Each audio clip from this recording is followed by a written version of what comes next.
హల్లెలూయా. దేవుడు ఎవరు? దేవుడు ఎవరండి? ఆదికాండము 1వ అధ్యాయము 1వ వచనంలో చూసినట్లయితే అక్కడ ఏముంది?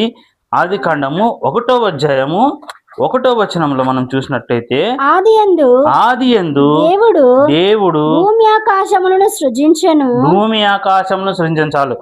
ఆదియందు దేవుడు ఏం చేసింటున్నంట? భూమి ఆకాశములు సృజించాడు. భూమి ఆకాశములు ఎలా సిద్ధమైనాయి? భూమి ఆకాశములు ఎలా వచ్చినాయి? తమకు తామే ఏమైనా వచ్చినాయా? భూమి ఆకాశంలో ఎలా వచ్చినాయి? తనకు తాను ఏమైనా వచ్చినాయా? లేదా భూమి ఆకాశంని చేసింది, ఆకాశం భూమిని చేసిందా? ఏమైంది ఇక్కడ? భూమి ఆకాశంని ఎవరు చేసింటున్నారు ఇక్కడ? దేవుడు చేసింటున్నాడు అనమాట. అంటే దేవుడు ఎవరు ఇక్కడ అని అంటే దేవుడు సృష్టికర్త అంటున్నాడు అనమాట. హల్లెలూయా. దేవుడు భూమి ఆకాశంని సృజించుతున్నాడు. దేవుడు సకల సృష్టిని సృజించిన దేవాది దేవుడు అంటున్నాడు అనమాట. దేవుడు ఎవరు అంటున్నాడు ఇక్కడ? సృష్టికర్త అంటున్నాడు. ఆయన ఎలా ఉంటాడు?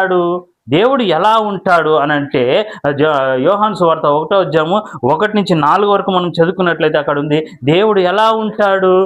హల్లెలూయా. 1 నుంచి 4 వాక్య రూపంలో. హల్లెలూయా. దేవుడు ఎలా ఉంటాడు? యోహాను సువార్త 1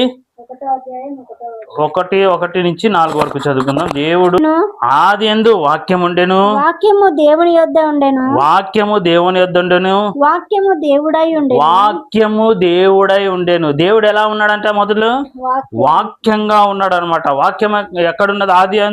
ఆదియందు వాక్యం ఉండెను, వాక్యము దేవుని యొద్ద ఉండెను, ఆ వాక్యమే దేవుడై ఉండెను అని చెప్పి ఇక్కడ ఉందన్నమాట. దేవుడు ఎలా ఉన్నాడు?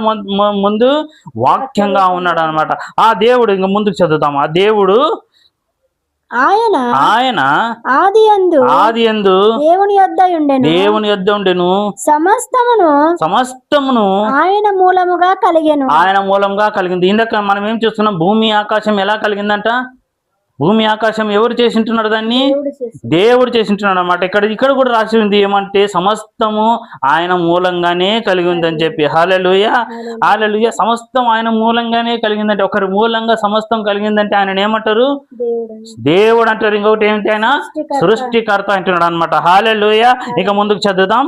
కలిగి ఉన్నది ఏది ఆయన లేకుండా కలగలేదు, ఆయనలో జీవం ఉండెను, ఆ జీవం మనుషులకు వెలుగై ఉండెను. చాలు ఇక్కడ వరకు. ఆయనలో ఏముండేను? జీవం ఉంది, ఆ జీవము వెలుగై ఉందన్నమాట. దేవుడు ఎవరు ఇక్కడ? దేవుడు సృష్టికర్త అంటున్నాడు. హల్లెలూయా. దేవుడు ఎవరు ఇక్కడ? సృష్టికర్త అంటున్నాడు.